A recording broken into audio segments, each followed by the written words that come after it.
The letter of Paul to the Romans, chapter 1. Paul, a servant of Christ Jesus, called to be an apostle, set apart for the gospel of God, which he promised beforehand through his prophets in the Holy Scriptures concerning his Son, who was descended from David according to the flesh, and was declared to be the Son of God in power, according to the Spirit of holiness, by his resurrection from the dead. Jesus Christ our Lord, through whom we have received grace and apostleship to bring about the obedience of faith for the sake of his name among all the nations, including you who are called to belong to Jesus Christ, to all those in Rome who are loved by God, called to be saints. Grace to you and peace from God our Father and the Lord Jesus Christ. First, I thank my God through Jesus Christ for all of you, because your faith is proclaimed in all the world. For God is my witness, whom I serve with my spirit in the gospel of his Son, that without ceasing I mention you always in my prayers, asking that somehow, by God's will, I may now at last succeed in coming to you. For I long to see you, that I may impart to you some spiritual gifts to strengthen you. That is, that we may be mutually encouraged by each other's faith, both yours and mine. I do not want you to be unaware, brothers, that I have often intended to come to you, but thus far have been prevented, in order that I may reap some harvest among you, as well as among the rest of the Gentiles. I am under obligation both to the Greeks and to barbarians, both to the wise and to the foolish. So I am eager to preach the gospel to you also who are in Rome. For I am not ashamed of the gospel, for it is the power of God for salvation to everyone who believes, to the Jews first and also to the Greek. For in it the righteousness of God is revealed from faith for faith, as it is written, the righteous shall live by faith. For the wrath of God is revealed from heaven against all ungodliness and unrighteousness of men, who by their unrighteousness suppress the truth. For what can be known about God is plain to them, because God has shown it to them. For his invisible attributes, namely his eternal power and divine nature, have been clearly perceived ever since the creation of the world in the things that have been made. So they are without excuse. For although they knew God, they did not honor him as God or give thanks to him, but they became futile in their thinking, and their foolish hearts were darkened. Claiming to be wise, they became fools, and exchanged the glory of the immortal God for images resembling mortal man and birds and animals and creeping things.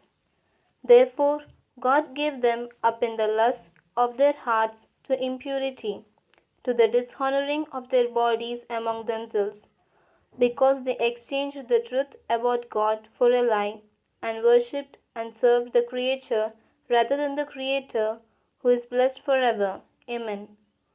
For this reason God gave them up to dishonorable passions, for their women exchanged natural relations for those who are contrary to nature. And the men likewise gave up natural relations with women, and were consumed with passion for one another, men committing shameless acts with men, and receiving in themselves the due penalty for their error. And since they did not fit to acknowledge God, God gave them up to a debased mind to do what ought not to be done. They were filled with all manner of unrighteousness, evil, covetousness, malice. They are full of envy, murder, strife, deceit, maliciousness. They are gossips, slanderers, haters of God, insolent, haughty, boastful, inventors of evil, disobedient to parents, foolish, faithless, heartless, ruthless. Though they know God's righteous decree that those who practice such things deserve to die, they not only do them but give approval to those who practice them. Chapter 2. Therefore you have no excuse, O man, every one of you who judges. For in passing judgment on another, you condemn yourself, because you, the church, practice the very same things. We know that the judgment of God rightly falls on those who practice such things. Do you suppose, O man, you who judge those who practice such things, and yet do them yourself, that you will escape the judgment of God? Or do you presume on the riches of his kindness and forbearance and patience, not knowing that God's kindness is meant to lead you to repentance, but because of your hard and impenitent heart, you are storing up wrath for yourself on the day of wrath, when God's righteous judgment will be revealed? He will render to each one according to his works. To those who, by patience in well doing, seek for glory and honor and immorality, he will give eternal life. But for those who are self seeking and do not obey the truth, but obey unrighteousness, there will be wrath and fury. There will be tribulation and distress for every human being who does evil, the Jew first and also the Greek. But glory and honor and peace for everyone who does good, the Jew first and also the Greek. For God shows no partiality. For all who have sinned without the law will also perish without the law, and all who have sinned under the law will be judged by the law. For it is not the hearers of the law who are righteous before God, but the doers of the law who will be justified. For when Gentiles who do not have the law by nature do what the law requires, they are a law to themselves, even though they do not have the law. They show that the work of the law is written on their hearts, while their conscience also bears witness, and their conflicting thoughts accuse or even excuse them on that day when, according to my gospel, God judges the secrets of men by Christ Jesus. But if you call yourself a Jew and rely on the law and boast in God and know His will and approve what is excellent, because you are instructed from the law, and if you are sure that you yourself are a guide to the blind, a light to those who are in darkness, an instructor of the foolish, a teacher of children, having in the law the embodiment of knowledge and truth, you then who teach others, do you not teach yourself? While you preach against stealing, do you steal? You who say that one must not commit adultery, do you commit adultery? You who abhor idols, do you rob temples? You who boast in the law, dishonor God by breaking the law. For, as it is written, the name of God is blasphemed among the Gentiles because of you. For circumcision indeed is of value if you obey the law, but if you break the law, your circumcision becomes uncircumcision. So, if a man who is uncircumcised keeps the precepts of the law, will not his uncircumcision be regarded as circumcision? Then he who is physically uncircumcised but keeps the law will condemn you who have written code and circumcision but break the law. For no one is a Jew who is merely one outwardly, nor is circumcision outward and physical. But a Jew is one inwardly, and circumcision is a matter of the heart, by the Spirit, not by the letter. His praise is not from man, but from God. Chapter 3. Then what advantage has the Jew? Or what is the value of circumcision? Much in every way. To begin with, the Jews were entrusted with the oracles of God. What if some were unfaithful?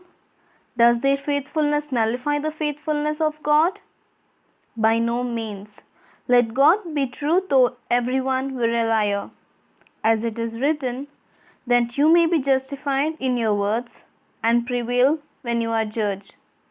But if our unrighteousness serves to show the righteousness of God, what shall we say?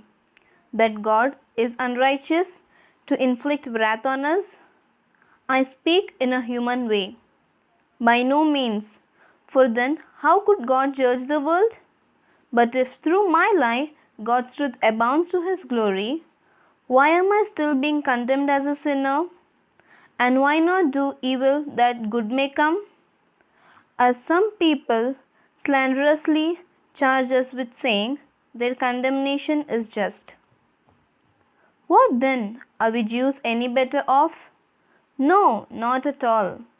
For we have already charged that all, both Jews and Greeks, are under sin, as it is written, none is righteous, no, not one. No one understands, no one seeks for God. All have turned aside, together they have become worthless. No one does good, not even one. Their throat is an open grave. They use their tongues to deceive. The venom of asp is under their lips. Their mouth is full of curses and bitterness. Their feet are swift to shed blood. In their paths are ruin and misery. And the way of peace they have not known. There is no fear of God before their eyes. Now we know that whatever the law says, it speaks to those who are under the law, so that every mouth may be stopped, and the whole world may be held accountable to God. For by works of the law, no human being will be justified in his sight, since through the law comes knowledge of sin. But now the righteousness of God has been manifested apart from the law, although the law and the prophets bear witness to it. The righteousness of God through faith in Jesus Christ for all who believe. For there is no distinction, for all have sinned and fall short of the glory of God, and are justified by His grace as a gift through the redemption that is in Christ Jesus, whom God put forward as a propitiation by His blood, to be received by faith. This was to show God's righteousness, because in His divine forbearance He had passed over former sins. It was to show His righteousness at the present time, so that He might be just and the justifier of the one who has faith in Jesus. Then what becomes of our boasting? It is excluded. By what kind of law? By a law of works? No, but by a law of faith. For we hold that one is justified by faith apart from works of the law. Or is God the God of Jews only? Is He not the God of Gentiles also? Yes, of Gentiles also, since God is one who will justify the circumcised by faith and the uncircumcised through faith.